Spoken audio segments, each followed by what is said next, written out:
시청자 여러분 안녕하십니까? 군산시정 뉴스입니다. 새만금 행정구역을 정하는 행정안전부 중앙분쟁조정위원회를 앞두고 군산에서 해상시위가 벌어졌습니다. 어선 200여 척이 참여한 시위에서 어민들은 군산 신항관할권을 군산으로 해야 한다며 중분위는 선 개발 후 결정해야 한다고 주장했습니다.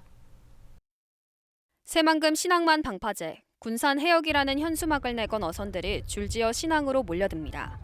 2호 방조제 앞도로에 700여 명의 시민과 바다 위에 어선 200여 척이 반원형으로 도열해 방조제를 애워쌉니다. 행정구역을 정하는 4차 행정안전부 중앙분쟁조정위원회를 앞두고 군산 어민들이 신항을 김제에 내줄 수 없다며 나선 것입니다.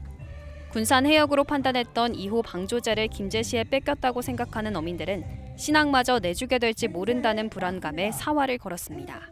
신항이 만들어지면은 그만한 수역이 줄어드니까 우리 어민들한테는 작업을 장소가 좁아지는 것뿐이었습니다. 바다 지켜온 바다인데 신항이 들어서면은 관할권을 김제로 다 가져간다. 이 얘기는 결국은 뭐냐? 우리 바다를 뺏어가겠다는 얘기하고 똑같습니다. 어민들은 해상시위에 이어 18일 행정안전부 앞에서 집회를 열고 행정관할의 당위성을 주장하는 서명부를 전달할 예정입니다. 2호 방조제를 뺏긴 것도 우리가 울분을 터뜨리고 가슴이 찢어지는데 여러분 신항만 방파제 여러분 보다시피 저 뺏기면 이 앞에 있는 신항만은 누구 거겠습니까? 방파제 뺏기면 되겠습니까? 안 되겠습니까 여러분? 안 되죠? 여러분 저 앞에 있는 방파제 김제에게 뺏기면 저 앞에 있는 바다 당연히 김제 거라고 내놓으라고 할 겁니다. 김제의 대응 수위도 더 높아지고 있습니다. 새만금 관할권을 적기에 결정해달라는 12만 명의 서명부를 중분위에 전달하고 신항 2개 선석개항에 대비하는 등 행정관할을 김제시로 기정사실화하는 모습을 보이고 있습니다. 극한 대립을 이어가고 있는 군산과 김제의 상생의 길은 여전히 멀어 보이는 상황. 김제는 관할권 결정이 면절하는 입장이고 군산은 명백한 군산 땅이라며 분쟁 대상이 될 수 없다는 입장을 보이면서도 선 개발 후 관할권 결정을 주장하고 있습니다. 좀처럼 좁혀지지 않는 새만금 관할권 갈등. 중분위 논의가 계속되는 가운데 군산과 김제의 갈등은 극단으로 치닫고 있습니다. 새만금 산단이 2차 전지 특화단지로 지정받으면서 연구기관 유치에 시동이 걸렸습니다.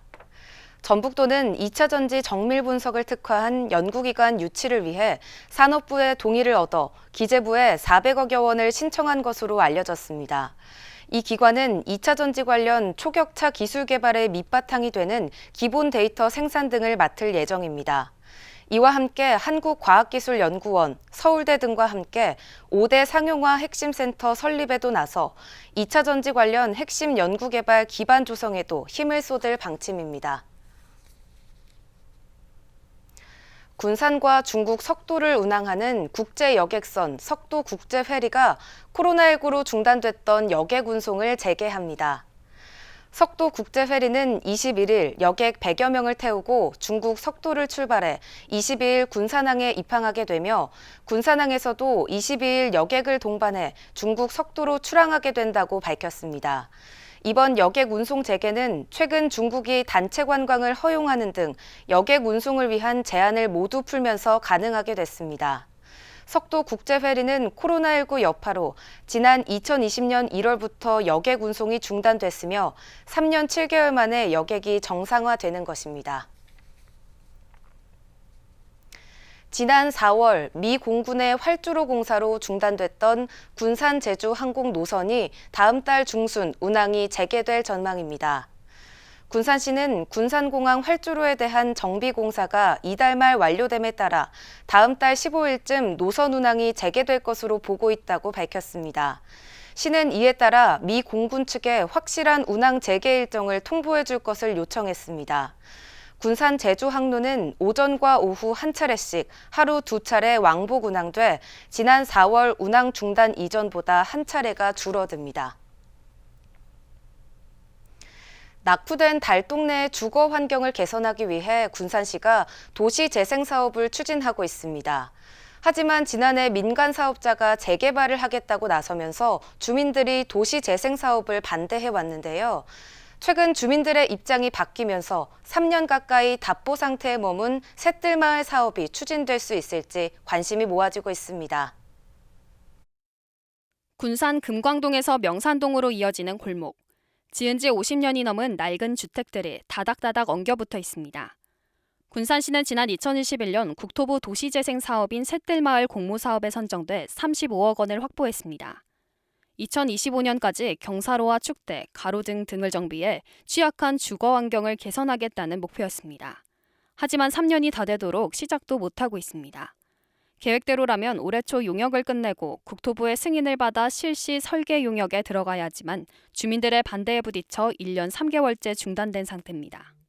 민간 사업자가 아파트를 짓는다는 소문이 돌면서 주민들이 재개발을 해야 한다고 나섰기 때문입니다. 심지어 지난 5월 전체 주민 143명 가운데 104명이 샛들마을 사업을 반대하는 탄원서를 내기도 했습니다. 하지만 지난 집중폭우로 집에 물이 새면서 반대했던 70%가 샛들마을 사업을 다시 요구하고 있는 상황.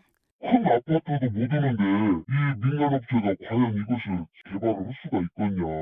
비도 새고 내년에 비가 안 온다는 보장도 없고 샛들 사업을 한번 다시 재검토를 해봐라 주민들이. 또한 재개발로 아파트를 짓기까지 오랜 시간이 걸리고 사업성이 떨어져 실현 가능성이 불투명한 것도 주민들이 찬성으로 돌아선 이유입니다. 힘든 지역의 정주 여건을 조금이라도 개선하는 사업인데 이 사업이 진행되다가 민간 사업자가 재개발을 하겠다고 얘기를 했는데 그것이 사실 실체가 없는 곳이었고 거기에 따라서 주민들이 동요함에 따라서 이 사업을 할 필요가 없다. 지금 현재 시점으로서는 사업 진행이 불투명한 상태인 건 맞습니다. 군산시는 오는 18일까지 주민들의 의견을 들어 공모사업을 반납할지 다시 추진할지 여부를 결정할 예정입니다. 저희 사업은 한 2년 6개월 정도가 이제 남아있거든요. 다시 샛들마을 사업을 재개를 해서 추진해보면 어떻겠냐. 저희가 지금 내부적으로 지금 검토를 하고 있습니다. 주민들의 반대에 부딪혀 한 발도 못 댄 샛들마을 사업. 올해 안에 사업이 제대로 추진될 수 있을지 주목됩니다. 군산 서수면이 특별 재난 지역에 추가로 지정됐습니다. 행정안전부는 지난 7월 호우 피해 지역 가운데 군산 서수면을 읍면동 단위 특별 재난 지역으로 추가 선포했다고 밝혔습니다. 서수면의 피해 금액은 8억 4천여만 원으로 조사돼 읍면동 특별 재난 지역 선포 기준인 8억 원을 초과한 것으로 나타났습니다. 서수면은 재난지원금과 함께 국세와 지방세, 건강보험, 전기통신, 가스요금이 감면되는 등 모두 12가지 혜택이 제공될 예정입니다. 군산시가 세 자녀 가정에 제공하는 수도요금 감면 혜택을 2자녀 가정으로 확대합니다. 감면 대상은 18세 이하의 자녀를 포함해 2명 이상의 자녀를 둔 가정으로 12,000여 세대입니다. 9월 고지분부터 월 사용요금의 3톤에 해당하는 요금 매월 4,800원, 연간 57,600원을 감면받을 수 있고 신청은 읍면동 주민센터에 주민등록 등본과 수도요금 고지서를 지참하면 됩니다. 군산시가 체류형 관광상품인 백투더 모던을 운영합니다. 시는 오는 24일부터 11월 12일까지 2박 3일과 3박 4일 동안 문화관광회설사와 함께 진행하는 관광 프로그램을 운영한다고 밝혔습니다. 이 프로그램은 타임인 군산, 시네마 군산 등 2가지로 이 가운데 하나를 선택해 저녁에는 엔조이 군산으로 야시장과 수제 맥주 등을 즐길 수 있도록 구성됐습니다. 역전의 명수 군산 상일고등학교가 제57회 대통령배 전국 교고 야구대회 결승전에서 인천고를 상대로 역전승을 거뒀습니다. 이로써 37년 만에 대통령배 우승기를 되찾아왔습니다. 이번 승리는 열악한 여건 속에서 감독의 지도력과 선수들의 의지, 시민들의 자부심이 함께했기 때문으로 평가됐습니다. 제57회 대통령배 전국 고교 야구대회 결승전 현장입니다. 군산 상일고와 인천고가 9회 말까지 동점을 내며 접전을 펼치자 선수도 관중도 초긴장인 순간 박찬우 선수가 받아친 타구가 좌측 담장을 맞고 튀어나오면서 11대 10, 역전 끝내기로 인천고를 눌렀습니다. 너무 접전으로 경기가 가고 있고 마지막 상황에 된 저한테까지 기회가 올지 몰랐는데 이제 기회가 어떻게 하다가 왔고 타석 들어가서는 이제 뒤에서 같이 응원해주는 친구들과 감독 코치님 그리고 학부모님들이랑 학교에서 응원하러 온 학생들까지 응원하는 소리가 다 들렸고 1986년 우승 이후 37년 만에 대통령배 우승기를 되찾아왔습니다. 이로써 군산 상일고는 대통령배에서 역대 4번째, 전국대회에서 12번째 우승을 차지하고 최우수 선수상과 감독상 등 8개 상을 휩쓸었습니다. 이번 우승은 국가대표들을 보유한 쟁쟁한 팀을 차례로 물리치고 따낸 성과에서 어느 때보다 값지다는 평가입니다. 50년 넘게 역전의 명수로 이름을 알려왔지만 제대로 된 지원이 뒷받침되지 못하다 보니 사실상 선수들은 수도권으로 빠져나가는 상황. 선수들이 정상에 다시 설 수 있는 길은 훈련밖에 없었습니다. 훈련에 매달린 덕분에 위기의 순간을 차분히 버틸 수 있는 힘이 됐습니다. 열심히 한다 해서 꼭 잘하는 게 아니잖아요. 그게 좀 힘든 것 같아요. 쉬는 날이면 오전 9시부터 12시까지 또 오후에 2시부터 6시까지 또 야간 8시부터 10시까지 해가지고 10시간 정도, 11시간 이렇게 하는 것 같아요. 12년 동안 한자리를 지켜온 석수철 감독과 묵묵히 훈련을 따라준 48명의 선수들. 한번 정상에 오른다는 게 굉장히 힘듭니다. 유출도 많이 되고 선수 수급 보는 데서 문제도 되고 여러 가지 문제가 많은데 그래도 선수들이 잘 참고 잘 따라와줘서 오늘날 이런 자리가 있었던 것 같습니다. 역전의 명수 군산이라는 시민들의 자부심도 선수들의 의지를 북돋아주는 원동력이 됐습니다. 상일고 야구부가 저는 지금 전라북도가 너무 힘든 상황에서 수해, 태풍, 그리고 또 잼버리 이런 걸로 해서 많이 힘든 상황에서 우승을 해주어서 이 우승의 에너지, 좋은 기운이 전라북도 도민들 모두, 군산시는 물론 모두와 함께 이렇게 퍼질 수 있어서 너무 자랑스럽고 영광스럽게 생각합니다. 선배들이 이뤄놨던 그런 우리 군산 야구의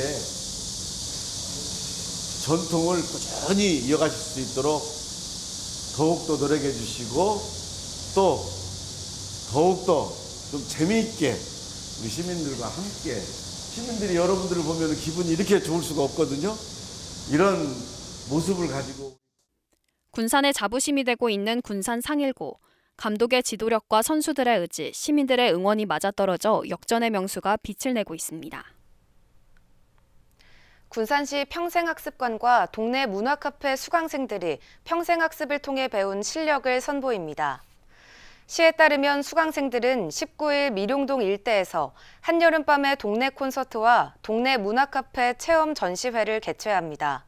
콘서트에는 7개 팀이 참여해 하모니카, 플룻, 오카리나 등 악기를 연주합니다. 전시회에서는 캘리그라피, 라탄공예 등 60여 개 작품 전시와 시민 30명에게 선착순으로 체험 기회를 제공합니다. 군산시가 개별 보안업체와 특이민원 피해에 대비한 모의 훈련을 진행했습니다. 이번 훈련은 14일부터 17일까지 군산시청과 27개 읍면동 민원실에 개별 보안업체와 합동으로 폭언, 폭행 등에 대한 현장 대응 방법을 훈련했습니다. 대응법은 특이민원 응대 매뉴얼에 따라 민원인 폭언 중단 요청, 진정 유도, 상급자 적극 개입, 피해 공무원 격리 등으로 실시됐습니다. 군산시는 미 공군을 대상으로 시정설명회와 현장 탐방을 개최했습니다.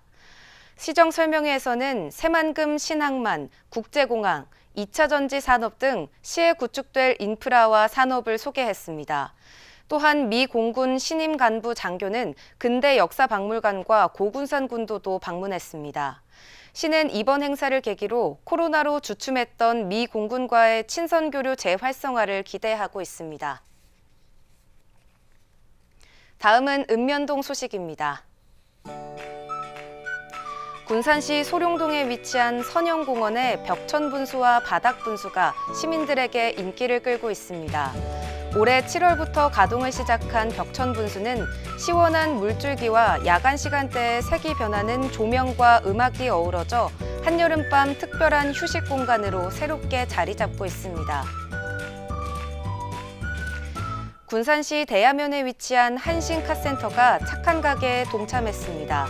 한신카센터는 매월 수익의 일부를 기부하며 모인 성금은 소외된 이웃에게 맞춤형 복지 서비스를 제공하는 데 사용될 예정입니다.